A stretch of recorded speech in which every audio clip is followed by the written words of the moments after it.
But is Bigfoot really real? We'll talk with local experts who say they have new evidence that Sasquatch does exist when we come back.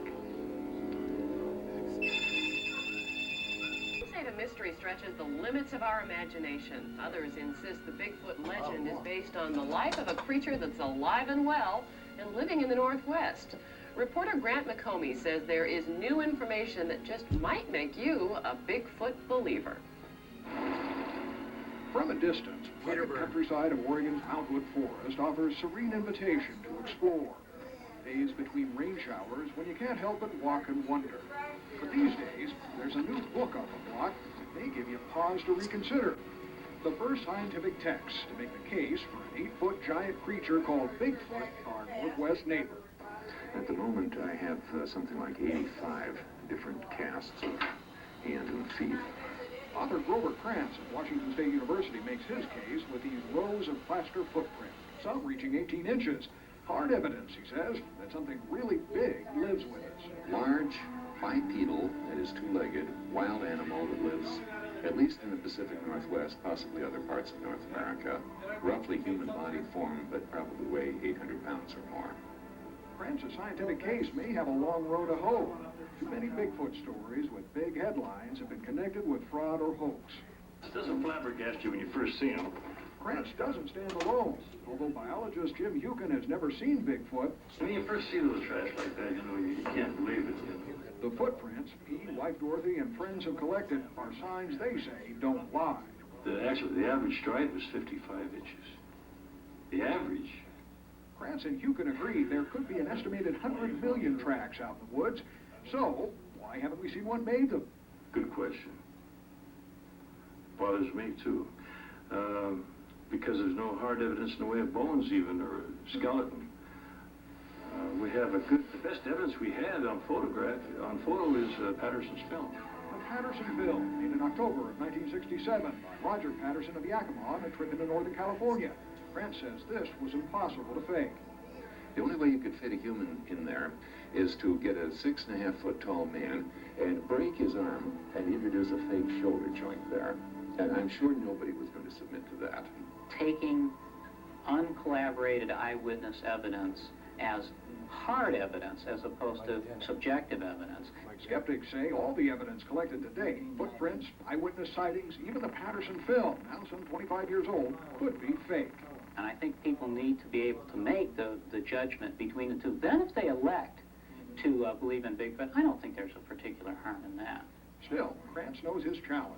He's been at this game over 30 years. And for him, there's only one way to prove Bigfoot lives, to bag one. When one item is brought in, and that is a body, there is nothing else.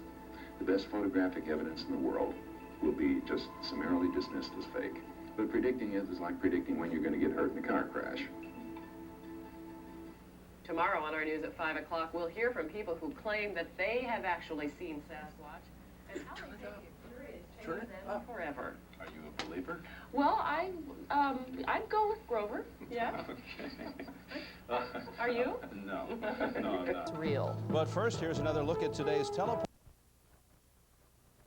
And we are talking about Bigfoot. Up next, in a special report, we'll hear from eyewitnesses who might change your mind about Bigfoot. Creature called Bigfoot living deep in Northwest forests. But are they just great stories, or is there any truth to this legend? People who claim that they have actually seen Bigfoot also say that experience has changed their lives forever. Bigfoot, living or legend? Grant McComey has the story. I happened to glance across the pond.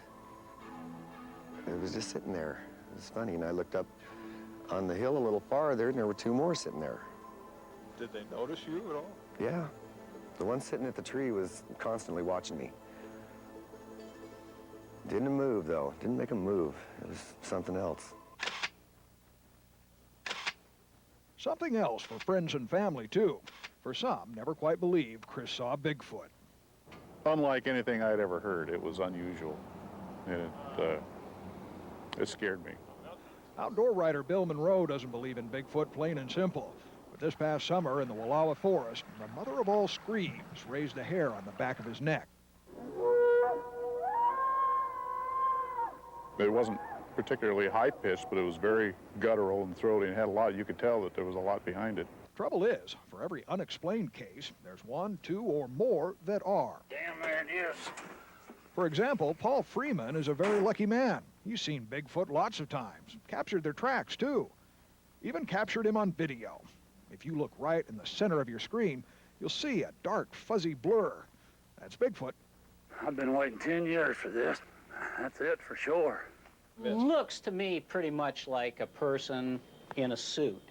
We showed Paul Freeman's video to Mike Dennett, a skeptic who believes people are at risk if they believe every Bigfoot story or film they ever see. All of these are taken by promoters or people who are proponents of Bigfoot. And that gives us a flag to skepticism. Yet there are those who don't much care who believes them.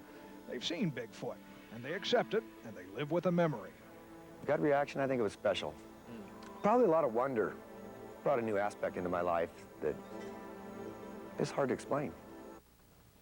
One anthropologist who does believe in Bigfoot says despite the fact that they have eyewitness accounts, videotapes, and plaster casts, there's only one way to prove the existence of Bigfoot, and that's to catch him.